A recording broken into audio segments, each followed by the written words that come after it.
So we're going to move into another core conversation with Dave Tragethon, who is the Executive Director of Sales and Communications and IT for Mount Hood Meadows Ski Resort, Oregon's most popular winter recreation destination. And to introduce him better and talk to him, let's bring back Paul Williams from Eyesight. How many people here like to go skiing? Mount Hood Meadows? All right. So for me, I grew up a deprived child. My father was a wonderful, wonderful man. But he hated going up to the ski resort. I grew up in the San Francisco Bay Area. Lake Tahoe was the closest destination for us. He had every excuse in the book. It was too cold. It was too dangerous to drive. There was nothing to do once you got there if you didn't ski. It was too expensive. The lines were too long.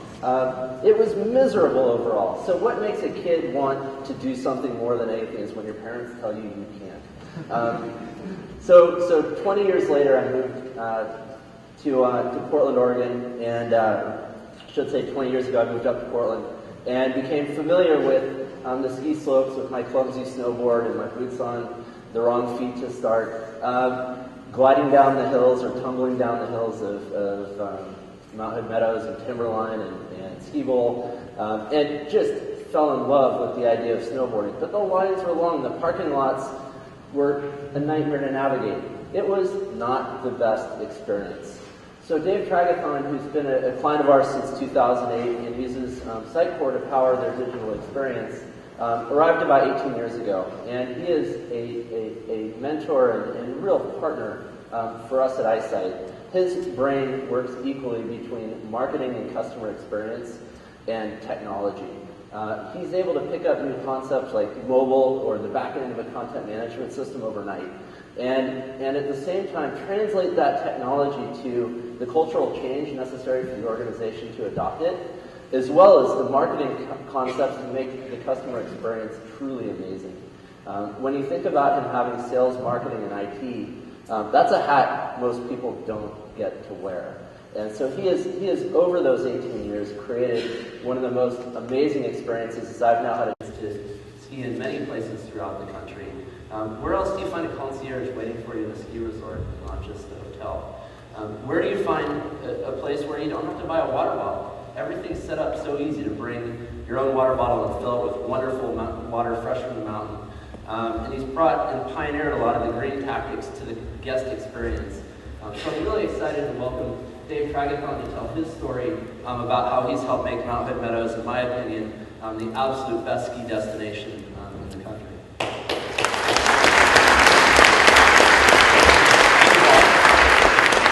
It's so great to work with a vendor who understands our business and the passion that goes behind it. And we see that not only on the slopes, because a lot of the Eyesight folks do come up and enjoy Mount Hood Meadows. How many people here have been up to Mount Hood Meadows before? This is good. What's this thing about communication, sales, and IT? Why is that in my title? About 5 years ago, we made a decision that I used to be marketing and sales director, but I was kind of the last person involved in marketing, because to us, marketing was the process of bringing together the service or the product with the guest or the customer, and that's happening at our lifts, in our parking lot, at all of our retail operations, and here I am in Portland. So why am I in charge of marketing? So we rethought that. Everybody's in charge of marketing at Mount Hood Meadows to try to get people to come back, because why spend all the money to get them to come once and then get you underway? And what we changed our office into here in Portland was right-sizing the expectations of people, so when they did come to Mount Hood Meadows, they knew what they were going to get, and they could enjoy that, because we did a good job of communicating the expectation. That's kind of what my presentation is about. We're using a lot of technology, but it's nothing without humanity. Anybody use the men's restroom here? All men? Just so you know, anybody know what a urinal is? There's a sign on the urinal, and it says, when through, push handle down. It's probably important because our technology has gotten to the point where you rarely have to do that anymore. And here they said, boy, we better tell people how this thing works. all this technology, it needs the humanity in order to make it work. So, like I said, title here is IT. I gotta tell you, who came up with this statement? This technology will revolutionize our business through a high-tech, high-touch approach to relationships. Who, when, and what technology is it? Just name a visionary. Edison. Name another visionary. Bell. Steve? Yeah. No, it was me. Year was 1987. What was the technology? Anybody know? So there's a fax machine.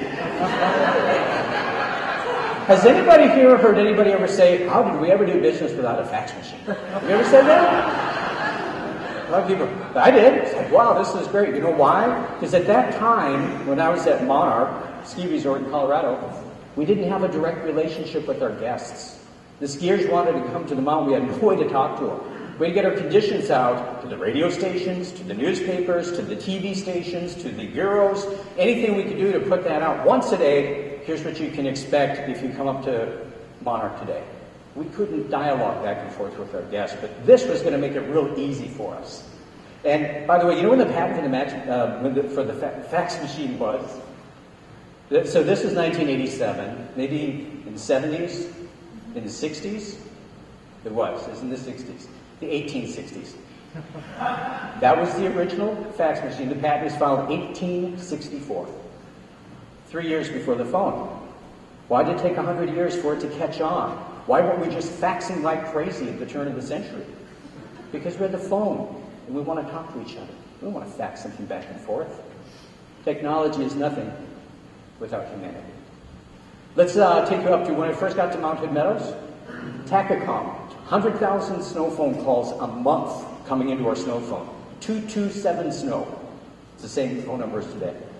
15 simultaneous lines coming into this thing, which is great because as opposed to a recorded message that you may pick up halfway through, like at a national park or the weather stations, when you called, you got, hi, this is Mount Hood Meadows. Here's your snow report. Here's what's happening right now, which was nice. 15 times. Now the 16th person got a busy signal. That didn't happen too much, but on December 12th, 1995, it happened. Anybody remember what happened on that day? Fax machine? No, it was this.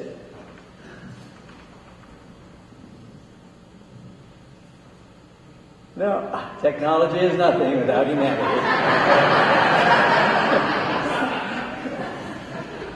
Let me see if it will just start. Start. No, laser pointed. No. Maybe. Yeah, click on it. Thank you. Humanity. Weather is extremely unpredictable, but Jim Bosley's been following this latest storm. Let's switch to him now by the weather board, Jim. This is a major... That's okay. There was the big storm. It was the biggest storm since 1962. You remember it? Cars being going off the road, boats were overturning, capsizing, all this weather going on in Portland.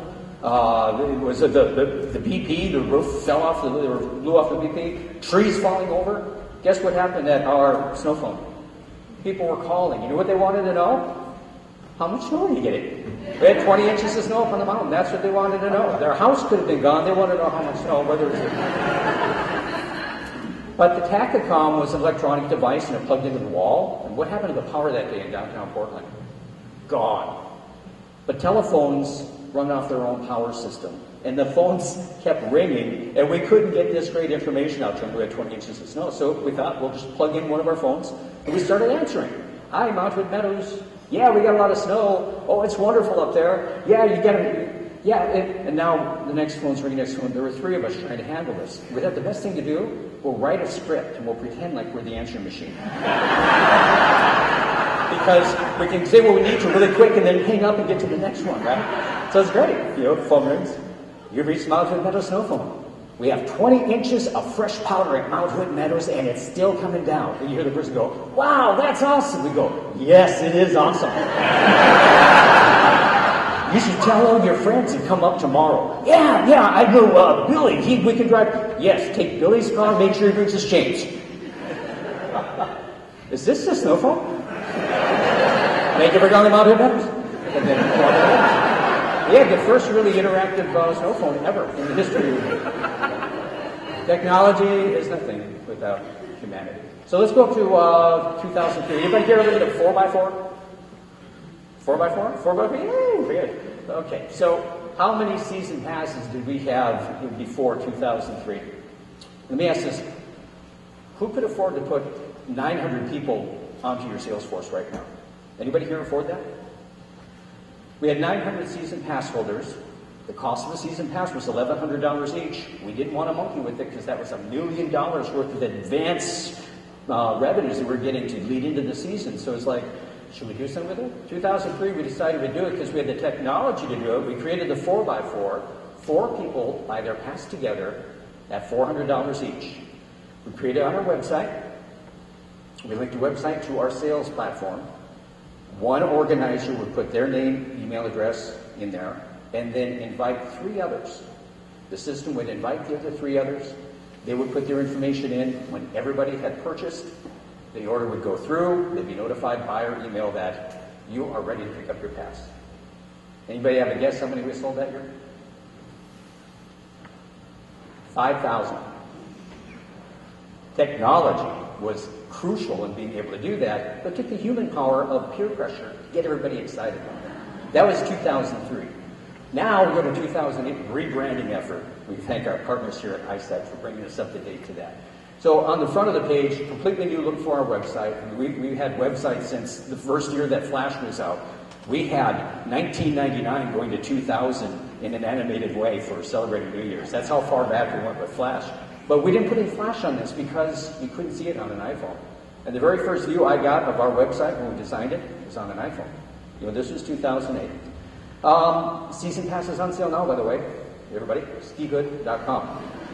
Here's my sales pitch. But in addition to what we're doing on the front of the page is all of this stuff behind it. We're focusing on e-commerce, on our snow reporting, our operational status, all the photo, video, gallery stuff, events, blog. Social networks were important to us at that time, more as a way to get content necessarily or provide content like YouTube and Flickr. That's how people were submitting content for us to show their stuff on our site. But most significantly, we consolidated 5 independent databases that didn't even talk to each other, and we didn't have a good picture of our customer or even a way to communicate to them. Separate, but very important part of that rebranding effort.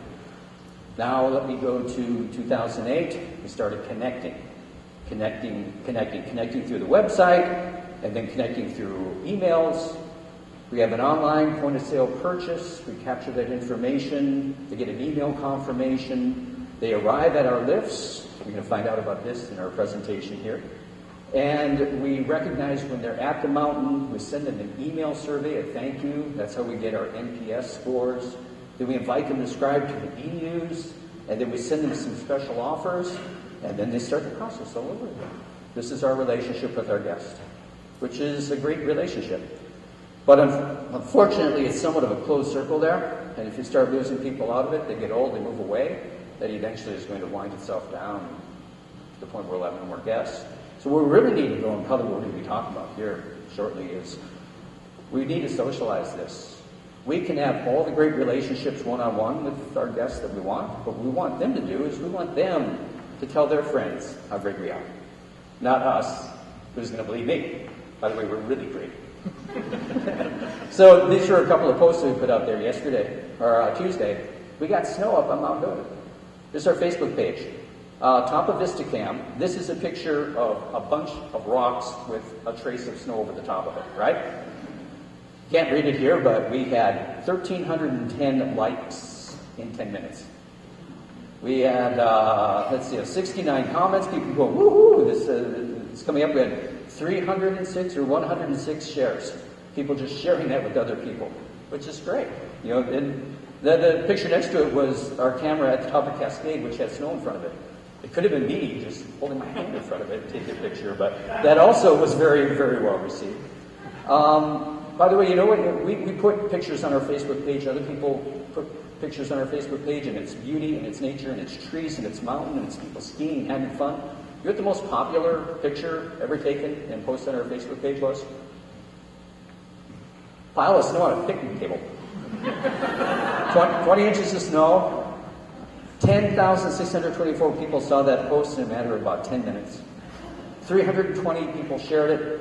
1,051 likes. And we weren't even open for the season yet. The point being, can you imagine if we're still back in the days of the Tragethon when we could handle 15 lines coming in with a 2-minute report? So in 30 minutes, we maybe be able to handle 30 people. Compared to where we are right now, where instantaneously we can communicate with 10,000 people. So we're moving on to the future here. You can play that. I don't think I can. But it's a video that actually, let's see if the video goes. If the video goes, great. And if not, we'll just start talking about it. Hold on. Nope. So technology is nothing without humanity. Thank you.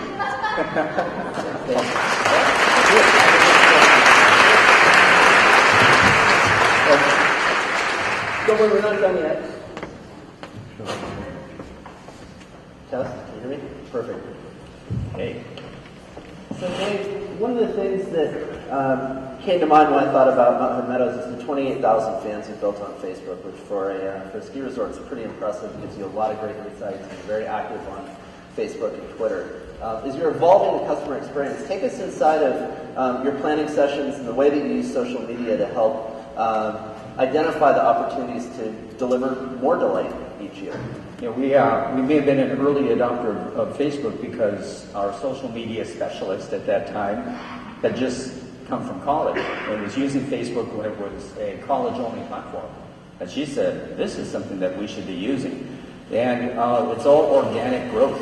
We did not ever buy anything to get anybody to join our site, and we never even held a contest that required you to like our site to win. And we feel that's very important because those people want to be there. They share the same passion that we have. And we, like I said, are using Facebook and Twitter almost more as expectation setters. I was talking to someone earlier, we almost use these social media communications to tell people when not to come as much as we tell them when to come. But again, it's to try to set the expectation like we expect that our parking lots are going to be full. So please leave late, or you have to come early in order to find a parking space. But the other part about the context of social media, Meadows has had a long-standing relationship with blogs. We were an early adopter of blog going back to 2003, somewhere in there. So we've always had a dialogue with our guests, and a lot of times it's very public. Facebook is absolutely public. We moderate it, but we do not prevent anybody from posting anything live. You know, we may have to remove a post every now and then, but that's basically what people are talking about.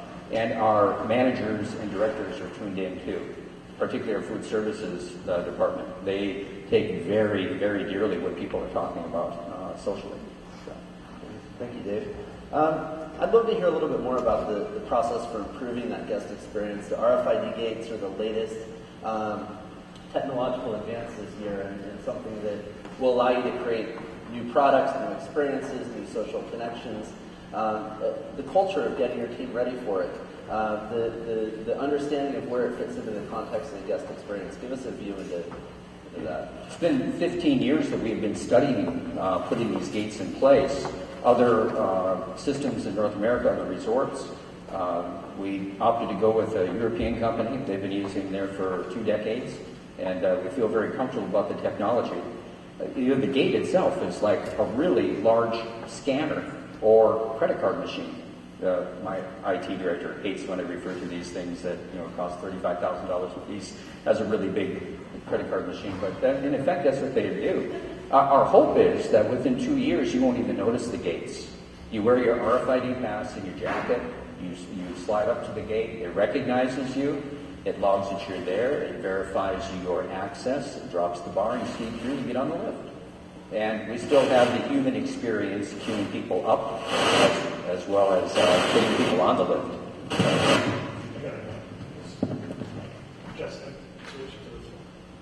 Right? This work? All right. So technology is nothing without humanity. So with the gates, we want it to be a very seamless and transparent process. And the gates will help us. Will help us develop skier patterns. Right now, we scan at our lower lips, our upper lips we don't scan. There are certain times, like if someone is reported missing, that to have that essential, where was the last lift taken, what was the last ride, is very helpful in any efforts that we may have to mount in order to go out and do search and rescue or find that person. So it helps with alerting other skiers, families that are skiing together. If there's an emergency situation, somebody gets hurt, they're in the clinic, we can put an alert out for that person as well, or a group organizer or a group leader.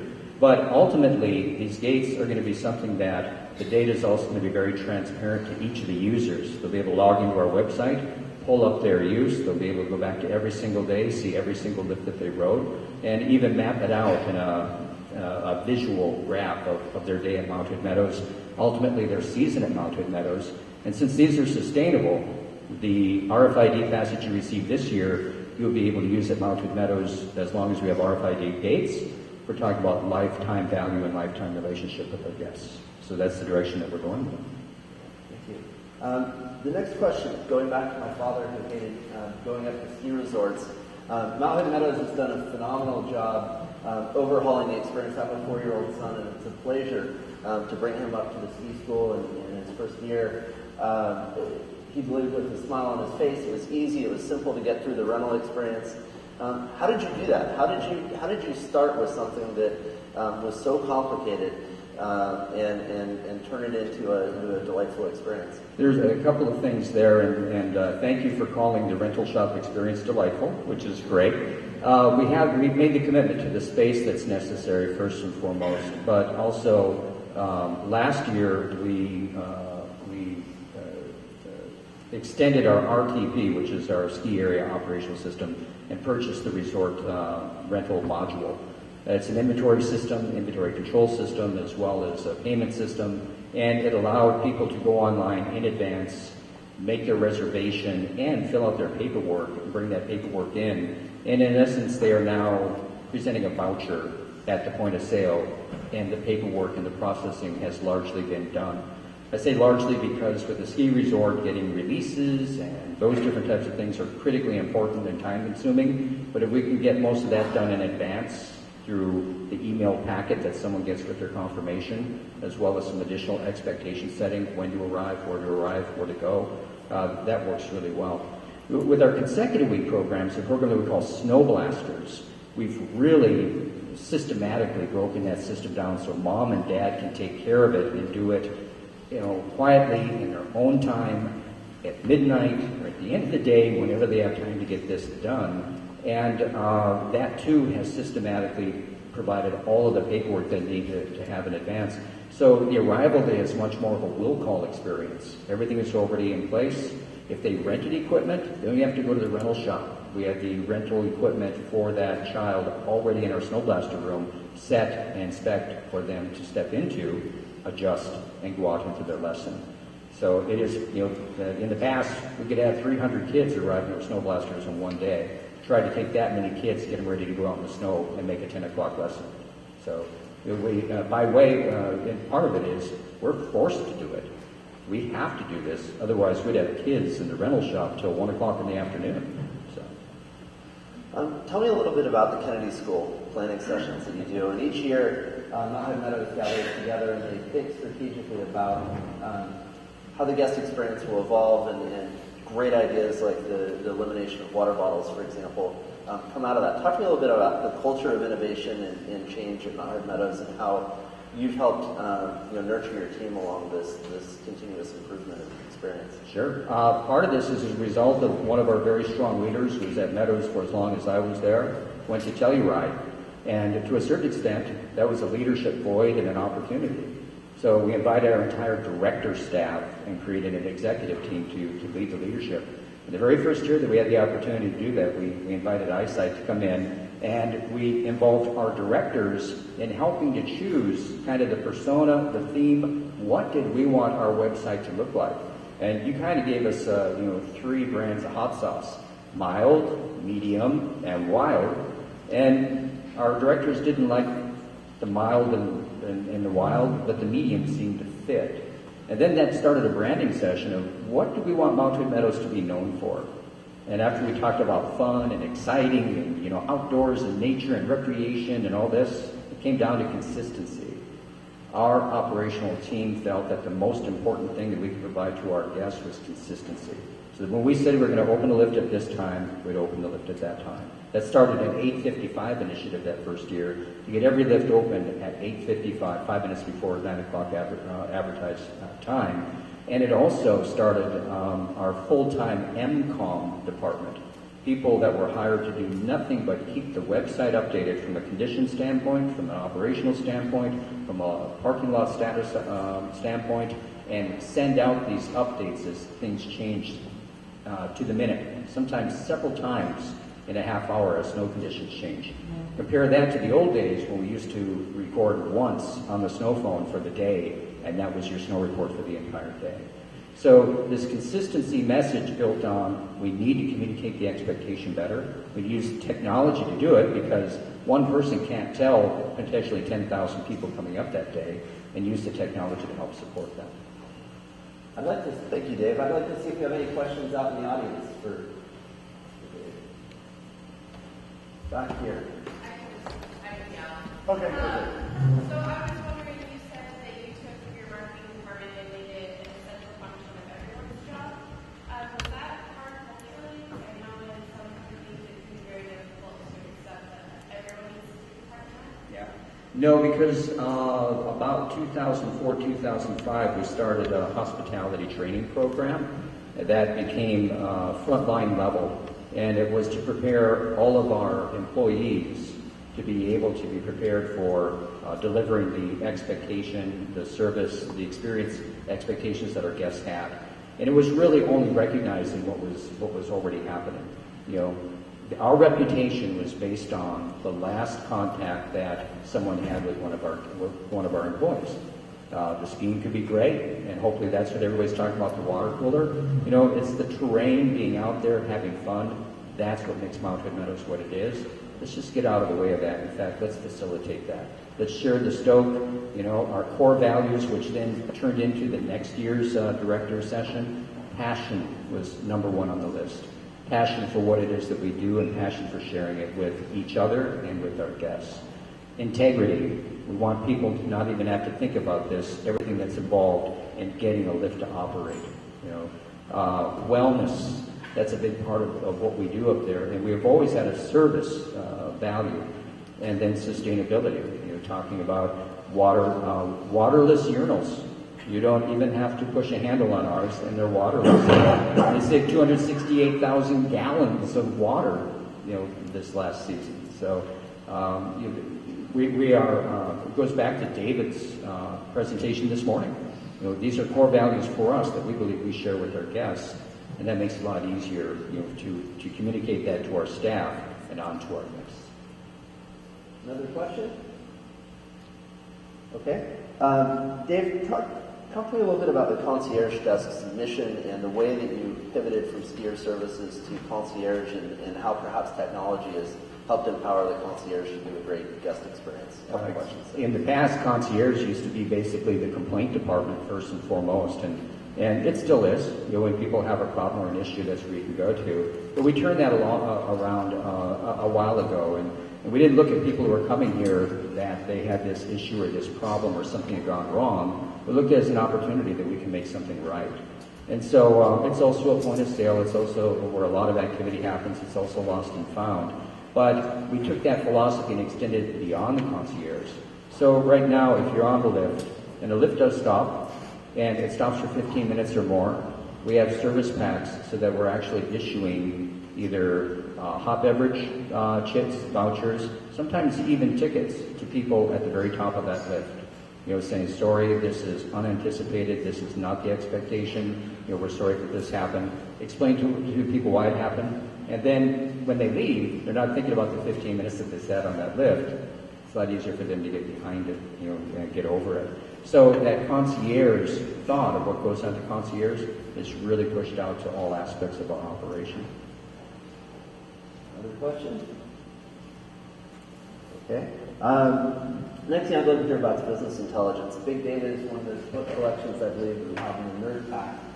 And I'd love to hear from your perspective, how have you used data to help enhance the customer experience and evolve the business over time? Yeah, the one thing that we're doing with the new gates that we have new products. And so to a certain extent we have segmented our guests who are coming to Mountain Meadows by the different type of products that we offer them. We've always had our season passes, the 4x4 I mentioned, unlimited season passes, people who can come up or planning coming up maybe 10, 15, 20 times or more. But now we have a pass called the Meadows Club Card.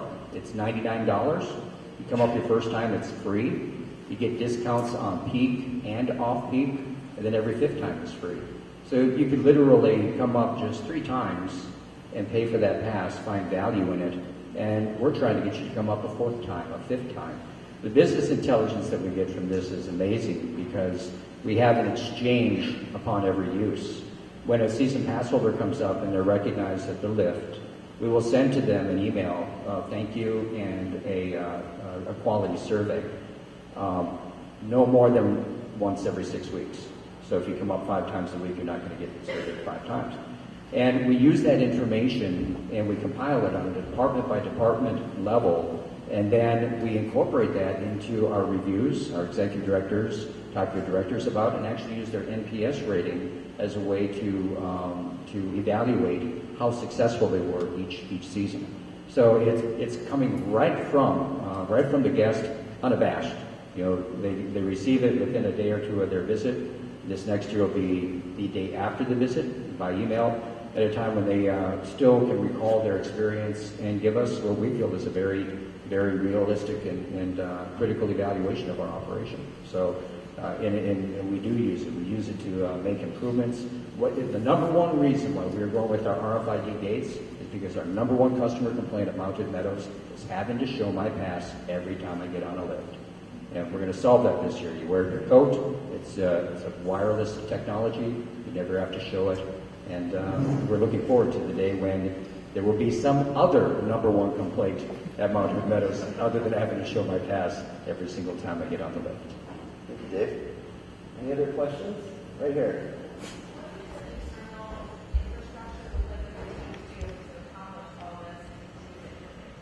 Which internal infrastructure for? Your internal infrastructure with your team and your staff. What does that look like? How many people or how do you lay it out? Well, we will hire upwards of 1,000 people total to run our resort operation all season long.